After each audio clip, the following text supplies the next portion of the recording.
open our events, what we call the Negro National Anthem, the Black National Anthem, the NAACP National Anthem, we should always go to the actual words that's recited in that poetry that his brother put to music.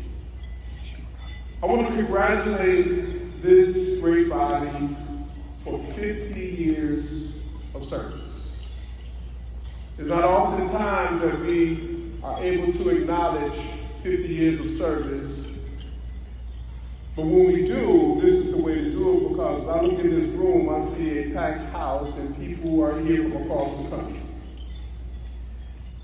1976 was a unique year.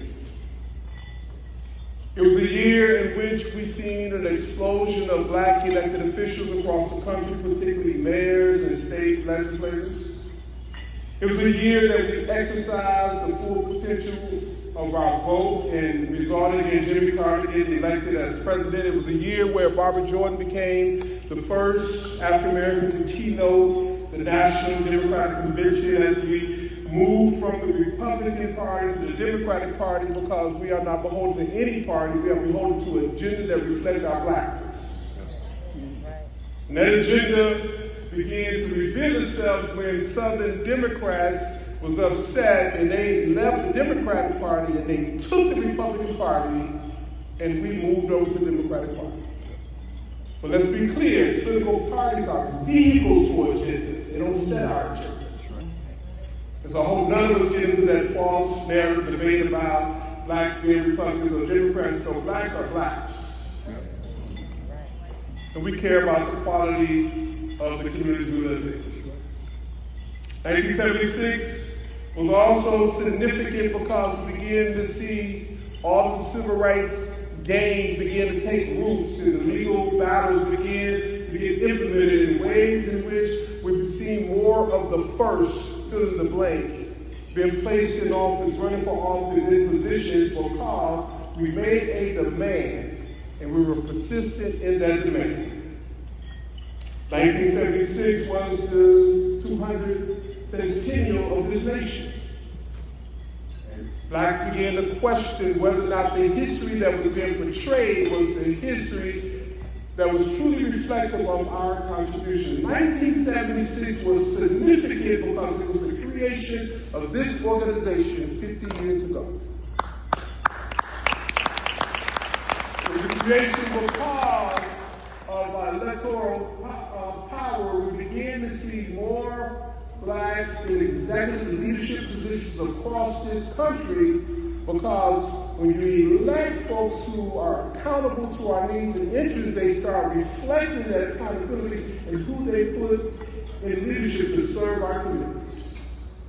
Whether it was Arlington in Birmingham, or Stokes in Cleveland, or Young in Detroit, or Maynard in Atlanta, or you fill in the blank of the city, whether it's Gary, Indiana, we begin to see an explosion of blacks in law enforcement agencies, both in leadership and in some cities, first-time police officers, because they did everything they could to stop us from being able to serve our communities.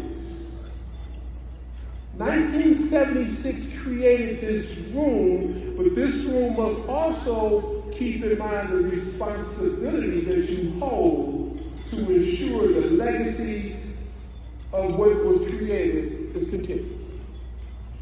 I grew up in Detroit. What up, though? What up, though?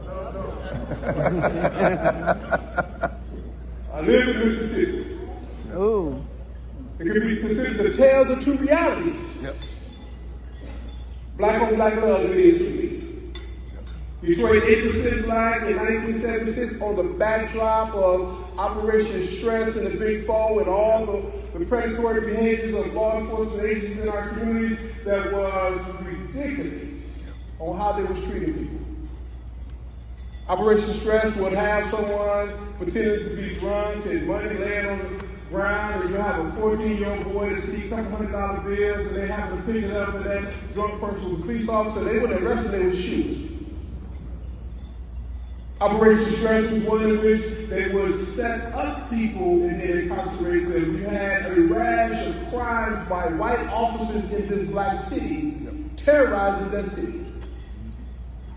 In Mississippi in 1976, it was on the backdrop of the NAACP and other groups suing the state because they were refusing to allow black folks to join Mississippi Highway Patrol.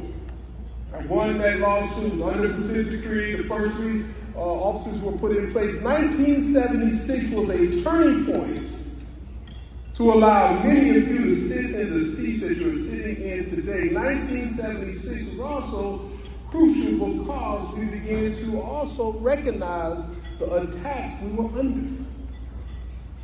And whether you was a mayor or you was in leadership, all of a sudden the spotlight was on you and your responsibility was greater than anyone else. You could not do what you seen your predecessor do because if you did, you would be indicted and arrested and sitting in jail. All of a sudden, what was criminal on the books were not implemented on other folks, also being criminal and implemented on individuals who were sworn to protect and serve. And mayors across this country found themselves under attack. And in my city, the mayor was in office for 20 years, and he was under indictment or investigation 17 of those 20 years, never be convicted of anything. 1976 began to see a step up in efforts to undermine our ability to be in positions of authority and control, and we must ask ourselves, why was that the case? And what are we doing now to protect ourselves as we protect and serve the community we come from? The real issue in this country oftentimes is about power, domination, and control.